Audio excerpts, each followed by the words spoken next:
This suite is for Mr. Davenport. Find this gentleman a bed in the general ward. He clearly doesn't belong here.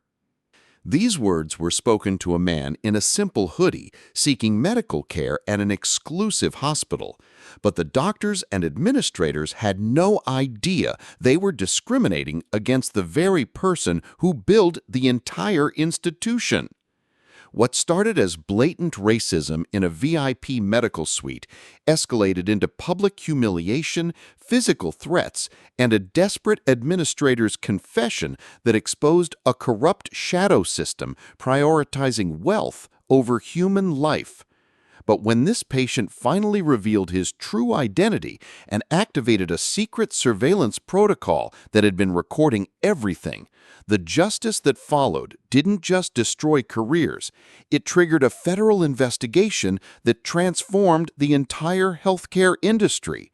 You won't believe what happens when the most powerful man in medicine experiences discrimination firsthand and decides to fight back with the most sophisticated takedown in hospital history. This suite is from Mr. Davenport. Find this gentleman a bed in the general ward. He clearly doesn't belong here. Those were the words that shattered the silence of the Orion Medical Institute's most exclusive VIP wing, spoken by a woman who had no idea she was about to destroy her own career. What happened next would expose a corruption so deep, so systemic, that it would send shockwaves through the entire medical industry and change how hospitals treat patients forever. Dr. Julian Hayes sat quietly in the pristine waiting area, his simple gray hoodie and worn jeans making him appear like any other patient seeking medical care. But appearances can be deceiving. This wasn't just any patient, and this wasn't just any hospital visit. Dr. Hayes was conducting the most important evaluation of his career, one that would determine whether his $100 million expansion project would move forward or whether everything he'd worked for would come crashing down. You see, Dr. Hayes wasn't just a renowned neurosurgeon with over 2 decades of experience saving lives. He was the anonymous founder and primary benefactor of the very hospital where he now sat, having poured his heart, soul, and fortune into creating what he believed would be a beacon of medical excellence. The Orion Medical Institute represented everything he stood for: cutting-edge technology, world-class care, and most importantly, equal treatment for every patient who walked through its doors. But something had been bothering him lately. Whispers in medical conferences, subtle complaints from colleagues, and disturbing rumors about how certain patients were being treated at his own institution. So he decided to do something unprecedented. He would pose as a regular patient, experiencing firsthand what it meant to seek care at the hospital he had built from the ground up. The irony was almost too perfect to believe. Here was a man who had personally interviewed every department head, who had a signature on every major policy document, who had even designed the patient care protocols himself, now being told he didn't belong in the VIP suite that his own donations had made possible. Dr. Evelyn Reed, the head of surgery, stood before him with the kind of arrogance that only comes from years of unchecked authority. Her pristine white coat and perfectly styled hair seemed to gleam under the expensive lighting, while her eyes held the cold calculation of someone who believed she had absolute power over who deserved quality care and who didn't. But they had made one critical error.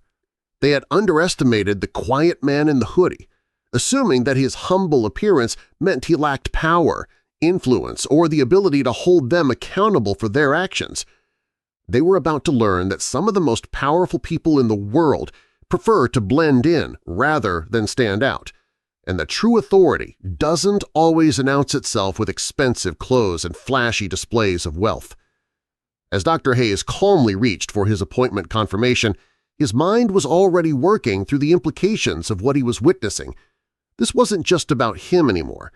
This was about every patient who had been dismissed, every family who had been made to feel unwelcome, and every person who had been denied the dignity of proper medical care because they didn't fit someone's narrow definition of who deserved respect. The stage was set for a confrontation that would change everything, and Dr. Hayes was about to show them exactly what happens when you try to deny care to the man who built the very walls around them. If you believe that every patient deserves dignity and respect regardless of how they look or what they wear, smash that like button right now. This story is about to get intense, and you won't want to miss what happens when this doctor reveals who he really is. Comment below with the word justice if you think discrimination in healthcare needs to end. And don't forget to subscribe, because stories like this need to be told. Trust me, you've never seen a plot twist like what's coming next. But what happened next would prove that arrogance has no limits when people believe they hold all the power. Dr. Hayes reached into his jacket pocket with the same calm precision he used when performing life-saving brain surgery. His fingers found the crisp appointment confirmation letter, complete with the official Orion Medical Institute letterhead and his scheduled time slot clearly printed in bold. This wasn't some mix-up or scheduling error. This was his legitimate appointment, confirmed weeks in advance through the proper channels. He held the document toward Dr. Reed, expecting that once she saw the official paperwork, this embarrassing misunderstanding would be resolved quickly and quietly. But Dr. Reed didn't even glance at the paper. Instead, she waved her hand dismissively, as if swatting away an annoying insect, and delivered a line that would haunt her for the rest of her career. "The schedule has been adjusted," she said, with the kind of cold indifference that sends chills down your spine. "Mr. Davenport's donation status gives him priority access to our premium facilities." The words hung in the air like a toxic cloud. Here was a medical professional, someone who had taken an oath to treat all patients with equal care and dignity, openly admitting that money determined who received quality health care and who got pushed aside. It wasn't just discrimination anymore. It was corruption disguised as policy. Mark Peterson, the senior administrator, stepped forward with the eager compliance of someone who had clearly done this before. "That's correct," he said, his voice carrying the rehearsed tone of a man who had perfected the art of institutional discrimination. "Our VIP suites are reserved for our most valued benefactors and their guests. I'm sure you understand." But someone else was watching this entire exchange unfold, and she couldn't believe what she was seeing. Dr. Sarah Chen, a young resident who had been walking past the VIP wing on her way to check on patients, stopped dead in her tracks when she heard the conversation.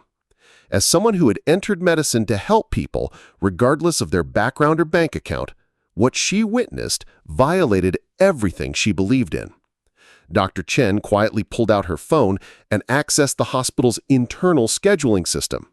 Her fingers moved quickly across the screen as she searched for Hayes' appointment details. What she found made her blood run cold. Not only was Dr. Hayes' appointment legitimate and properly scheduled, but his file contained a special designation she had never seen before: Founders Review Priority. She didn't understand exactly what that code meant, but years of medical training had taught her to pay attention to unusual details.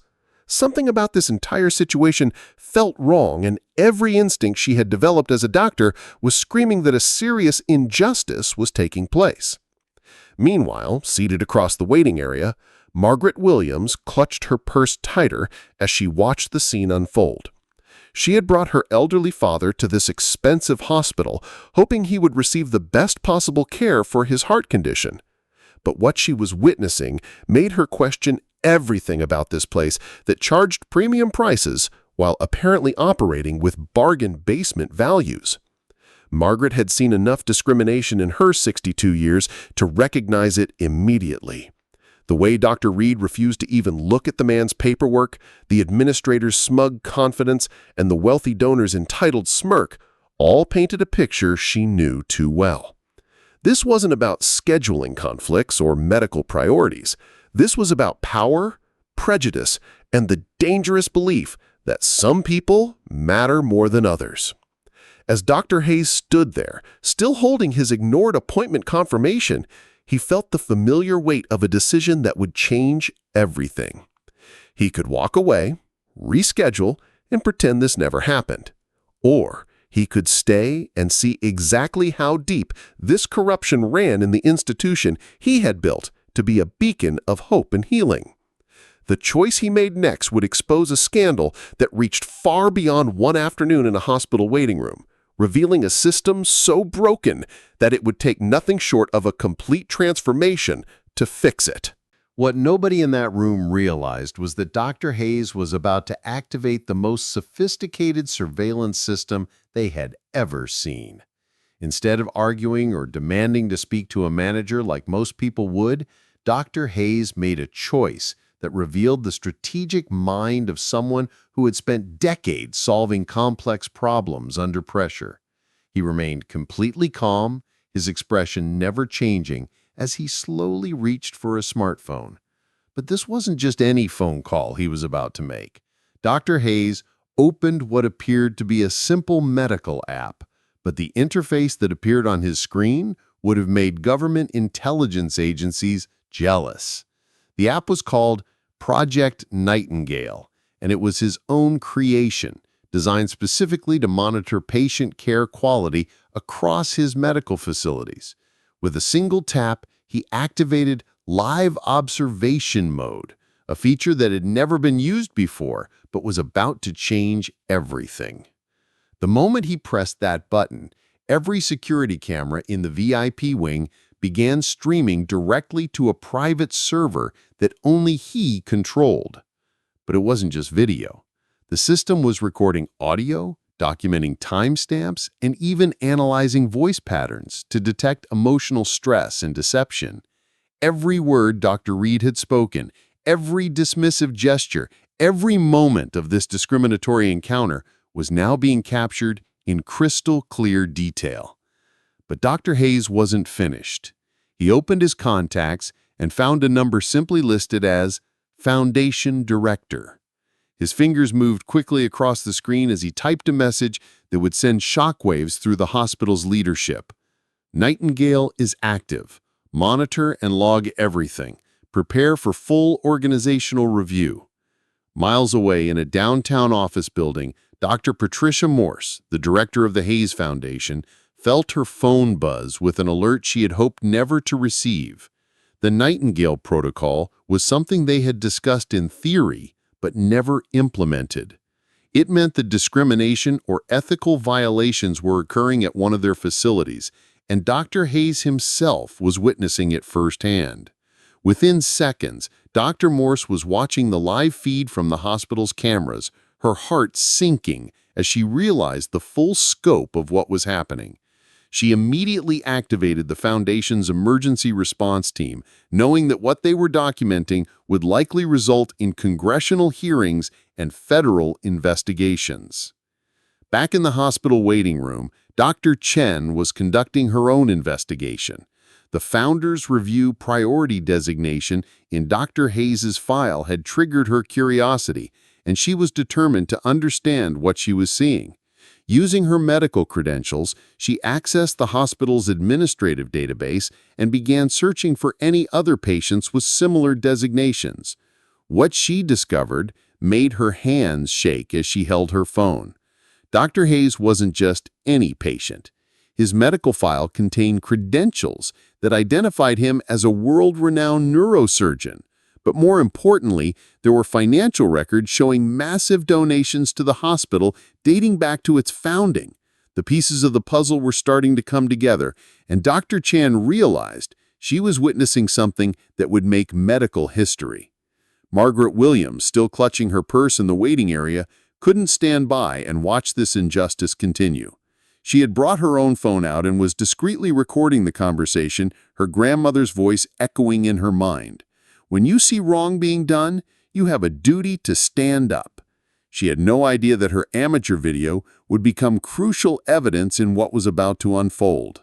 The beautiful thing about truth is that it has a way of revealing itself even when people try to hide it behind expensive suits and impressive titles. Dr. Reed and Mark Peterson thought they held all the power in that room, but they had no idea that every word they spoke was building a case against them that would be impossible to deny. As Dr. Hayes calmly put his phone back in his pocket, he looked up at Dr. Reed with the same steady gaze he used when explaining complex surgical procedures to families. He had all the evidence he needed. Now it was time to see just how far their arrogance would take them. But their arrogance was about to reach levels that would shock even the most cynical observer. Frustrated by Dr. Hayes's calm refusal to simply disappear, Dr. Reed decided to escalate the situation in a way that revealed the true depth of her character. She turned away from Hayes and faced the crowded waiting area, her voice rising with the theatrical confidence of someone who believed she was untouchable. "Attention, everyone," she announced, her words cutting through the quiet murmur of worried families and anxious patients. "I want to apologize for the delay in our premium services today. Our specialists are being held up by a non-priority case who is refusing to follow proper hospital procedure. We appreciate your patience while we resolve this situation." The words hit the waiting room like a poisoned dart, designed to turn every person there against the man in the simple hoodie. Dr. Reed's strategy was as cruel as it was calculated. She knew that people waiting for medical care were already stressed, worried about their loved ones, and frustrated by any delays. By painting Dr. Hayes as the source of their problems, she was weaponizing their anxiety against him. The effect was immediate and heartbreaking. Several family members began shifting in their seats, shooting annoyed glances toward Dr. Hayes. An elderly man with a walker shook his head in disgust. A young mother holding her sick child looked at Hayes with the kind of anger reserved for people who put their own needs above everyone else's. Margaret Williams felt her stomach turn as she watched this masterful manipulation unfold. She had seen this tactic before, the way powerful people could turn a crowd against an innocent person by controlling the narrative. But she also noticed something that Dr. Reed had missed in her arrogant performance. Not everyone was buying into the lie. Dr. Chen, who had been quietly observing from the nurse's station, felt a surge of professional outrage that nearly made her speak out immediately. She had spent years in medical training learning about patient advocacy and ethical care, and what she was witnessing violated every principle she held sacred. The way Dr. Reed was publicly humiliating a patient while lying about the circumstances was not just unprofessional, it was a fireable offense. But the most telling reaction came from Mr. Davenport himself. Instead of looking embarrassed by the scene being created on his behalf, he actually smiled with satisfaction, as if watching someone being degraded for his convenience was somehow entertaining. His reaction revealed everything anyone needed to know about the kind of person who would accept VIP treatment at the expense of others' dignity. Mark Peterson, sensing that the crowd was turning against Hayes, decided to add fuel to the fire. "Ladies and gentlemen, we run a world-class facility here, and sometimes we have individuals who think the rules don't apply to them. Rest assured, we're handling this situation with the professionalism you've come to expect from Orion Medical Institute." The irony was staggering. Here was a man talking about professionalism while actively participating in the most unprofessional display imaginable. He was describing rule following while openly violating every standard of patient care and human decency that the medical profession was built upon. Dr. Hayes remained perfectly still throughout this public character assassination, his expression never changing, his hands folded calmly in his lap. But behind his calm exterior, his mind was working at lightning speed. He was memorizing every face, every reaction, every cruel word that was being spoken. The Project Nightingale system was capturing everything, but his memory was creating a backup record that would haunt these people for the rest of their careers. What Dr. Reed, Mark, and Mr. Davenport didn't realize was that they had just crossed a line that would trigger consequences far beyond anything they could imagine. They had moved from simple discrimination to public humiliation, from private prejudice to institutional corruption. And they had done it all while being recorded by the most sophisticated surveillance system in modern healthcare. The stage was now set for a confrontation that would expose not just their individual failures, but the entire system that had allowed this moment to happen. Dr. Hayes was about to show them that some people's calm exterior masks a strength that can move mountains and topple empires.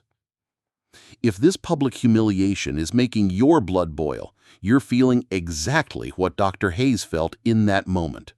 But trust me, what he does next will restore your faith in justice. Hit that like button if you believe no patient should ever be treated this way. Comment dignity if you think healthcare should be about healing, not wealth. And subscribe because this man is about to deliver the most satisfying comeback in medical history. You won't want to miss what happens when this non-priority case reveals who he really is. But just when it seemed like their cruelty knew no bounds, they were about to cross a line that would turn everything against them. Mark Peterson, emboldened by what he perceived as crowd support and Dr. Reed's public humiliation of Hayes, decided it was time to escalate from verbal abuse to physical intimidation. His face flushed with the kind of power-drunk confidence that comes from believing you're untouchable. He stepped directly toward Dr. Hayes with the swagger of a man who had clearly done this before. "Sir, I'm going to have to escort you out now," Mark announced loudly, making sure everyone in the waiting room could hear his authoritative tone.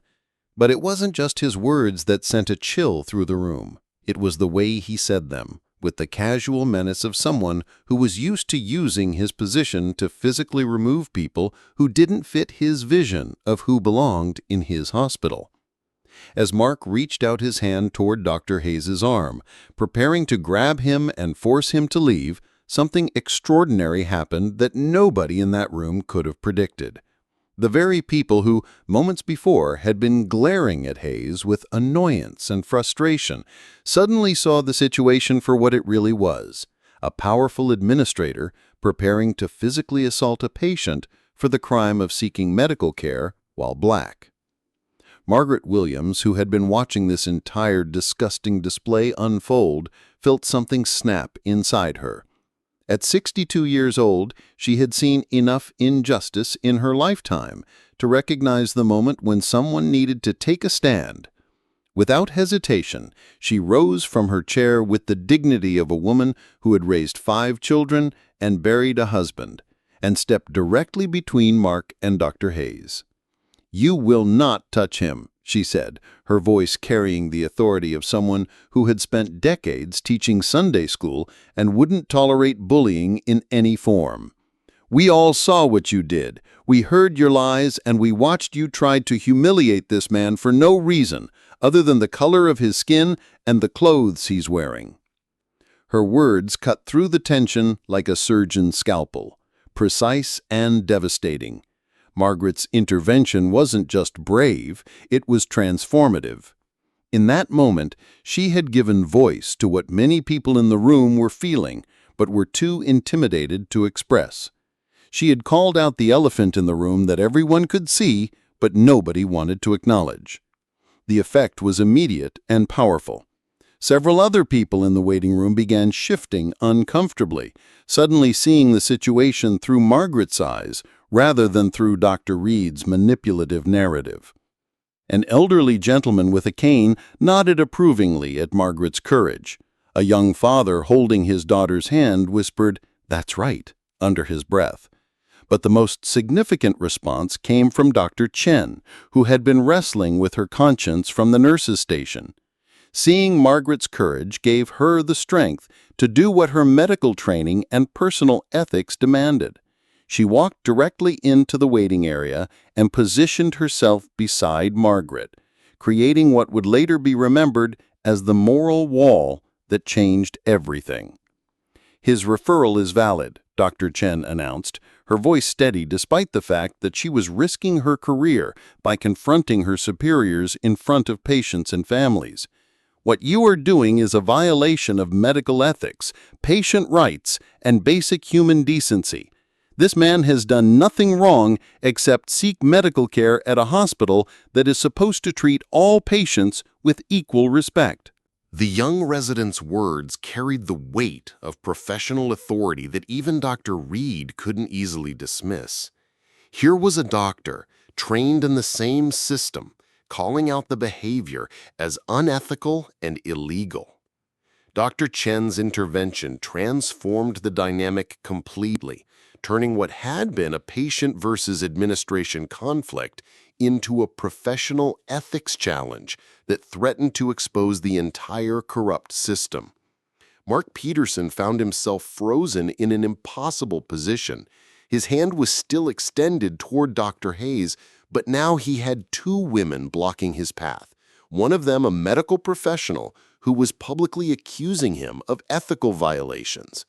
The crowd that he thought was on his side was beginning to murmur with disapproval, not at Hayes, but at his own aggressive behavior. Dr. Reed's face went pale as she realized that her carefully orchestrated public humiliation had backfired spectacularly. Instead of isolating Hayes, she had inadvertently created a coalition of witnesses who were now actively documenting and challenging their behavior. The power dynamic in the room had shifted completely, and she could feel control slipping away from her with every passing second. Mr. Davenport, who had been smugly enjoying the Discrimination show, suddenly looked uncomfortable as he realized that his presence was being associated with what was clearly becoming a scandal. His satisfied smile disappeared as he began to understand that being connected to this incident might not enhance his reputation in the way he had expected. But perhaps the most powerful moment came when other patients and families began to find their voices. A young mother stood up and said, "This is disgusting. I brought my son here because I thought this was a respectable hospital." An elderly man with a walker called out, "Shame on all of you." The tide had turned completely. Dr. Hayes remained perfectly calm throughout this entire confrontation, but now there was something different in his eyes. He was no longer just gathering evidence or observing corruption. He was witnessing ordinary people risk their own comfort and safety to defend a stranger's dignity, and their courage was about to inspire him to reveal the truth that would change everything. The moral wall that Margaret and Dr. Chen had created wasn't just protecting Dr. Hayes from physical intimidation. It was protecting the very soul of what medical care was supposed to represent, and their bravery was about to be rewarded with the most shocking revelation in hospital history. That's when Dr. Hayes finally stood up, and the words that came out of his mouth would echo through the medical industry for years to come. The room fell into an almost supernatural silence as Dr. Hayes rose from his chair with the quiet dignity of a man who had been waiting for exactly this moment. There was something in his posture, something in the way he carried himself that made everyone present suddenly realize they had been witnessing something far more significant than a simple scheduling dispute.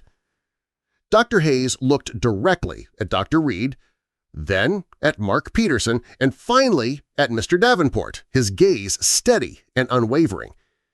When he spoke, his voice carried the calm authority of someone who had spent decades saving lives and making decisions that affected thousands of people. "This institute," he began, his words measured and deliberate, "operates under a charter and founding grant from the Hayes Foundation." He paused, letting those words sink in as confusion began to spread across the faces of his tormentors. "I am the Hayes Foundation." The impact of those 7 words was like a detonation that sent shockwaves through every person in that waiting room.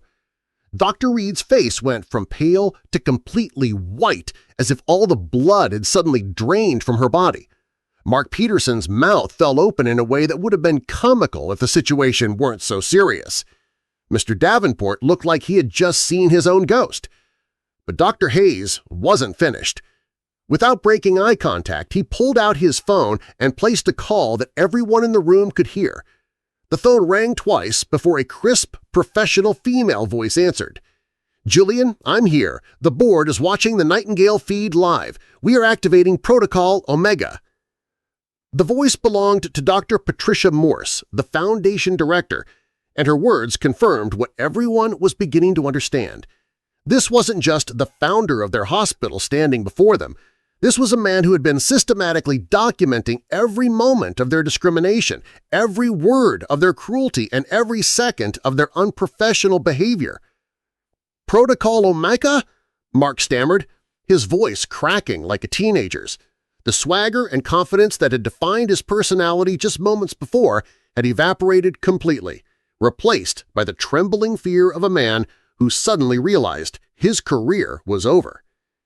Dr. Hayes nodded with the same calm precision he used when explaining complex surgical procedures to families.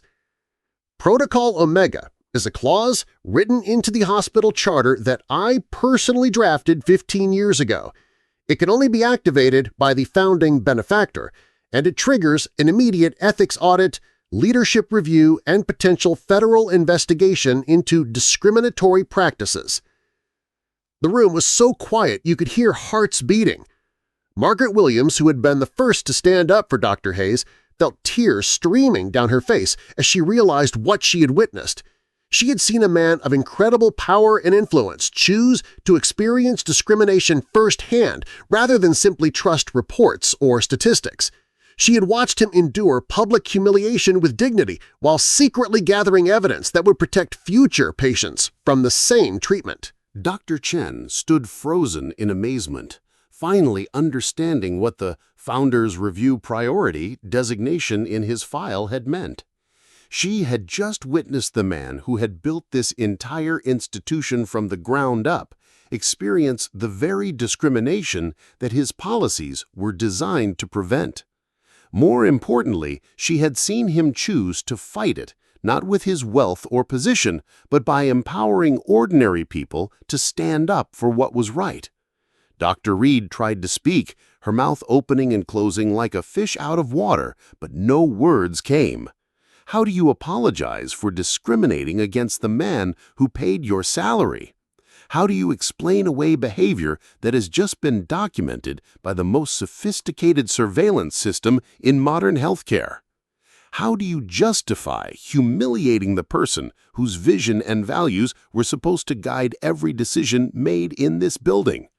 The other patients and families in the waiting room began to murmur among themselves as the full scope of what they had witnessed became clear. They had just seen the most powerful man in the hospital choose to experience it as a regular patient, and they had watched him uncover a system of corruption that violated everything the medical profession was supposed to represent. But perhaps the most devastating moment came when Dr. Hayes looked directly at Mr. Davenport and spoke with the quiet authority of someone who had just caught a person revealing their true character. "Mr. Davenport," he said, his voice carrying disappointment rather than anger, "your satisfaction at watching another human being humiliated tells me everything I need to know about your character. The Hayes Foundation does not associate with people who find entertainment in others' suffering." The wealthy donor, who had been so confident in his privileged position just minutes before, now looked like he wanted to disappear into the expensive marble floor. He had gone from being the VIP guest to being the person whose behavior was being condemned by the very institution he thought he could control with his money. Dr. Hayes then did something that surprised everyone. He looked at Margaret Williams and Dr. Chen with genuine gratitude and respect. "Thank you," he said simply. "You both showed more courage in 5 minutes than some people show in a lifetime. You proved that the values this institution was built on still exist in the people who matter most." The revelation was complete, but the consequences were just beginning. And then came the moment when justice wasn't just served, but delivered with the precision of a master surgeon cutting away diseased tissue. Dr. Hayes turned his attention first to Dr. Reed, who was still standing frozen in shock, her medical degree and years of surgical training unable to help her comprehend the magnitude of what had just unfolded. When he spoke, his voice carried the weight of someone who had dedicated his life to healing, but now had to perform the most difficult surgery of all, removing corruption from an institution he loved. "Dr. Reed," he said, his tone professional but final, "you are terminated from your position, effective immediately, for gross violations of medical ethics, patient discrimination, and conduct unbecoming a healthcare professional." The words hit her like a physical blow. "Your medical license review will be forwarded to the state board, and you will never practice medicine in any facility associated with the Hayes Foundation." Dr. Reed's legs seemed to give out beneath her as the full weight of her actions crashed down.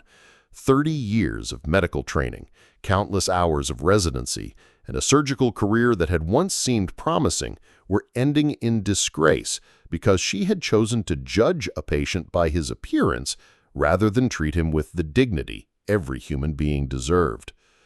But Dr. Hayes wasn't finished. He turned to Mark Peterson, whose face had gone from confident arrogance to desperate panic in the span of 5 minutes. "Mr. Peterson, you are also terminated immediately. Your attempt to physically intimidate a patient, your participation in discriminatory practices, and your complete failure to uphold the standards of this institution make you unfit for any position in healthcare." Mark's mouth opened and closed soundlessly. The comfortable salary, the health benefits, the respect that came with his administrative position, all of it was disappearing because he had chosen to be an enabler of discrimination rather than a protector of patient rights. But what came next would shock everyone in the room. "Wait, please!" Mark suddenly burst out, his voice cracking with desperation. "You don't understand. It's not just us. This goes way deeper than you think." Dr. Hayes raised an eyebrow, his expression suggesting he was listening but not surprised. "Explain." And that's when Mark Peterson made the decision that would bring down an entire system of corruption. Under the crushing weight of losing everything he had worked for, facing the prospect of being blacklisted from the medical industry, he began to confess secrets that he had been keeping for years. "There's an unofficial tier system," he blurted out, the words tumbling from his mouth like water from a broken dam. "We're told to prioritize high-value optics, wealthy donors over complex cases, people who make the hospital look good over people who actually need help." The waiting room erupted in horrified murmurs as the full scope of the corruption became clear. This wasn't just individual prejudice. This was institutional discrimination built into the very structure of how patients were treated. "We have a shadow schedule," he continued, his voice rising with panic and guilt. "There are 2 systems, the official one that follows medical protocols and the real one that prioritizes based on wealth, appearance, and donation status. Dr. Reed knew about it, the department heads know about it, even some of the board members know about it." Dr. Chen felt her medical training and personal ethics at war with each other as she listened to this confession. Everything she had believed about the hospital where she worked was crumbling before her eyes. The institution she had been proud to join was revealed to be built on a foundation of systematic discrimination that violated every principle of medical care. Margaret Williams grabbed her chest, feeling physically ill as she realized how many patients had probably been mistreated by this corrupt system. How many people had been denied proper care because they didn't fit someone's definition of a valuable patient? How many families had suffered because administrators had decided their loved ones weren't worth the effort? Dr. Hayes listened to the entire confession with the calm attention of someone who had suspected this level of corruption but needed confirmation. When Mark finished his desperate plea, Hayes nodded slowly. "Thank you for your honesty, Mr. Peterson. Your confession will be forwarded to federal investigators, and you may find that cooperation leads to reduced legal consequences. However, your employment here is still terminated."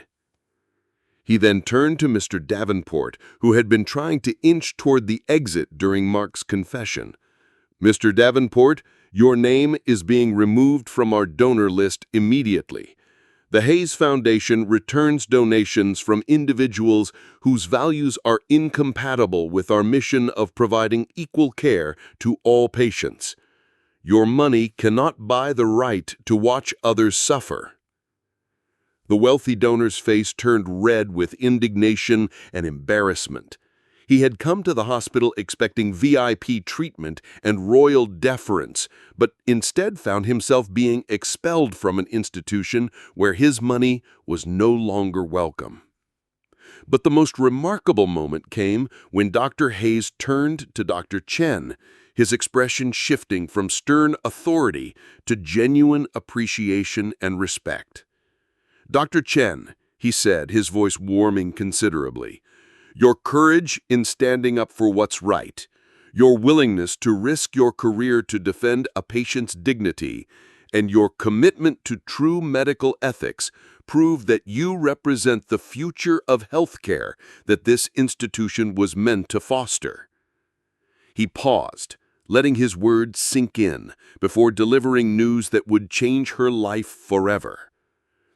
"Effective immediately, you are promoted to Chief of Patient Advocacy, a new position with full authority to investigate and eliminate discriminatory practices throughout our entire hospital system.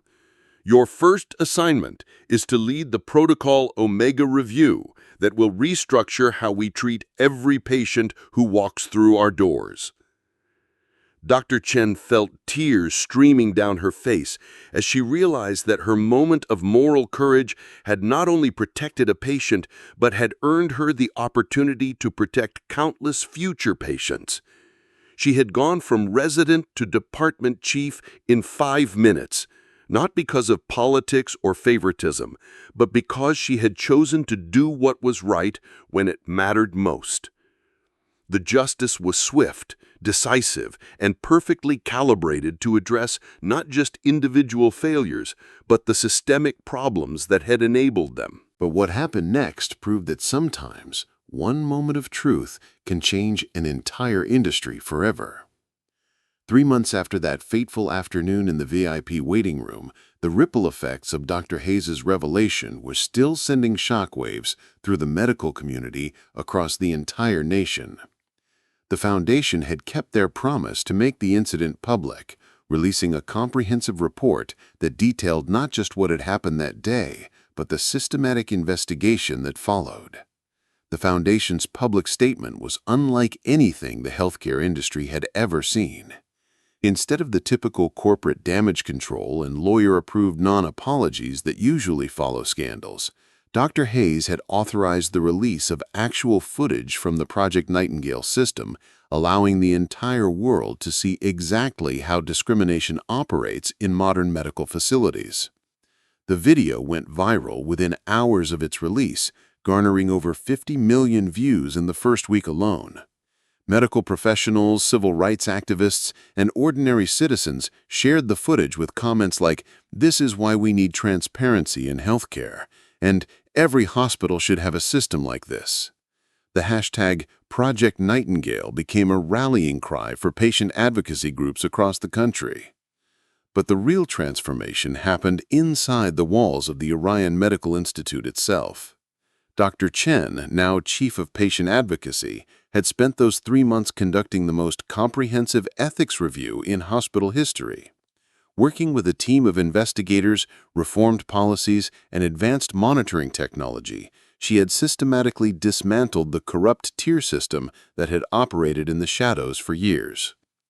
The shadow schedule that Mark Peterson had confessed to was completely eliminated and replaced with a transparent digital system that prioritized patients based solely on medical need and appointment scheduling. Every patient interaction was now monitored by an advanced AI system that could detect discriminatory language, unusual delays, or differential treatment patterns. Most importantly, the Founders Review Priority System had been expanded into something called the Patient Dignity Protocol, which could be activated by any staff member who witnessed discriminatory behavior. Every employee, from janitors to department heads, now had the authority and responsibility to challenge unfair treatment, knowing they would be protected and supported by the institution's leadership. The changes weren't just cosmetic or procedural. The very culture of the hospital had undergone a complete transformation. Where once there had been an unofficial hierarchy that valued wealth over wellness, there was now a system that celebrated employees who stood up for patients' rights. Margaret Williams, the brave woman who had first stood up to Mark Peterson, was invited to serve on the hospital's new Patient Experience Advisory Board, giving community members a direct voice in healthcare policy. The federal investigation that Mark's confession had triggered expanded far beyond the Orion Medical Institute. The Department of Health and Human Services launched Operation Equal Care, a nationwide audit of premium medical facilities to investigate discriminatory practices. Within 6 months, over 200 hospitals across the country were under review, and dozens of administrators had been terminated for violating patient rights. The legal consequences were swift and severe. Dr. Reed lost her medical license permanently and faced federal civil rights charges that resulted in substantial fines and community service requirements. Mark Peterson, whose cooperation with investigators had led to the exposure of the broader corruption network, received a reduced sentence but was permanently banned from working in healthcare administration. Mr. Davenport, the wealthy donor whose smug satisfaction at watching discrimination had revealed his character, found himself facing consequences he never could have imagined. His business partnerships began dissolving as companies distanced themselves from someone associated with healthcare discrimination. The social circles that had once welcomed his money now viewed him as a liability to their own reputations. But perhaps the most powerful consequence was completely unexpected. The incident had inspired a new generation of medical professionals who saw Dr. Chen's promotion as proof that doing the right thing could lead to meaningful change. Medical schools across the country began requiring courses in patient advocacy and discrimination recognition, using the Orion Institute incident as a case study in ethical healthcare leadership. The transformation reached its symbolic peak 6 months after the incident, when Dr. Hayes and Dr. Chen cut the ribbon on the new hospital wing that had been the original reason for his undercover visit. But the expansion was no longer just about adding beds and equipment. It had been redesigned as the Patient's Promise Wing, featuring revolutionary patient advocacy technology and serving as a training center for healthcare professionals from around the world. The opening ceremony was attended by Margaret Williams, who had become a nationally recognized advocate for patient rights, speaking at conferences and medical schools about the importance of ordinary people standing up for what's right. Her simple act of courage had inspired thousands of others to challenge discrimination wherever they encountered it. Dr. Hayes, standing at the podium during the dedication ceremony, looked out at an audience that included former patients, reformed staff members, medical students, and civil rights leaders. When he spoke, his words carried the weight of someone who had witnessed both the worst and best of human nature in the space of a single afternoon.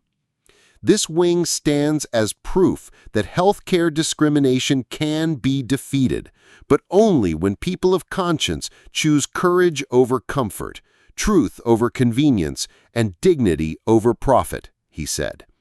Every patient who receives care here will benefit from the bravery of those who refused to stay silent when they witnessed injustice. The final scene of this remarkable story took place 1 year later when Dr. Hayes returned to the same VIP waiting room where it all began, this time as himself, openly welcomed and respected. But he wasn't alone. Beside him sat Dr. Chen, now nationally recognized as a leader in patient advocacy, reviewing plans for expanding the patient dignity protocol to hospital systems across the globe. They were joined by Margaret Williams, whose courage had sparked a movement, and by dozens of new staff members who had been hired specifically for their commitment to equal treatment and patient advocacy. The waiting room that had once been a symbol of discrimination had become the headquarters for a revolution in healthcare equality.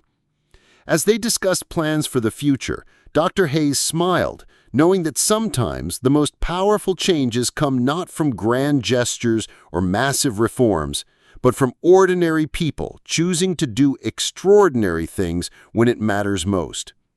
One afternoon of witnessed discrimination had become a catalyst for transforming an entire industry, proving that justice delayed is not always justice denied, especially when the right person is watching, recording, and ready to act. The story that began with cruelty and corruption had ended with courage and transformation, showing the world that even the most entrenched systems of discrimination can be dismantled when truth, technology, and moral courage combine to demand something better. This story proves that the most dangerous discrimination isn't the obvious kind that makes headlines. It's the quiet, systematic prejudice hidden behind professional smiles and institutional policies.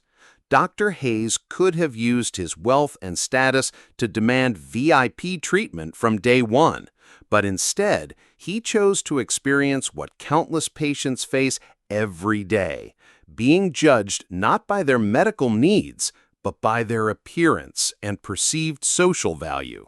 The real lesson here isn't just about one hospital or one afternoon of injustice. It's about how quickly discrimination crumbles when people of conscience choose courage over comfort. Margaret Williams didn't need a medical degree to recognize right from wrong. Dr. Chen didn't need permission from her superiors to defend a patient's dignity. They simply saw injustice and refused to look away. But perhaps the most powerful insight is this: sometimes the people with the greatest power to create change are the ones who choose to experience the problem firsthand, rather than rely on reports and statistics. Dr. Hayes' willingness to be vulnerable, to sit in that waiting room and endure discrimination, gave him something that all his wealth and influence couldn't buy: authentic understanding of what needed to be fixed. The transformation that followed wasn't just about firing bad employees or changing policies. It was about proving that institutions can be redeemed when leaders have the courage to confront uncomfortable truths about their own organizations. The Patient's Promise Wing stands today not just as a medical facility, but as a monument to what happens when moral courage meets the power to create lasting change. Every viewer watching this story has witnessed discrimination in some form, whether in healthcare, education, employment, or daily life. The question isn't whether injustice exists. It's whether we'll have the courage to stand up like Margaret Williams, speak truth like Dr. Chan, or use whatever power we have, like Dr. Hayes, to create systems that protect the vulnerable instead of exploiting them. The next time you see someone being treated unfairly because of how they look, where they come from, or what they can afford, remember that your voice matters. Your courage can be the catalyst that transforms not just one moment, but entire systems of inequality. If this story inspired you to believe that one person's courage can change everything, show your support by hitting that like button right now. Share your own experiences with discrimination or moments when you witness someone stand up for what's right in the comments below. Your story might inspire someone else to find their courage. And if you want to see more incredible stories of ordinary people creating extraordinary change, subscribe to our channel and ring that notification bell, because we're just getting started exposing the truth and celebrating the heroes among us who refuse to stay silent when it matters most.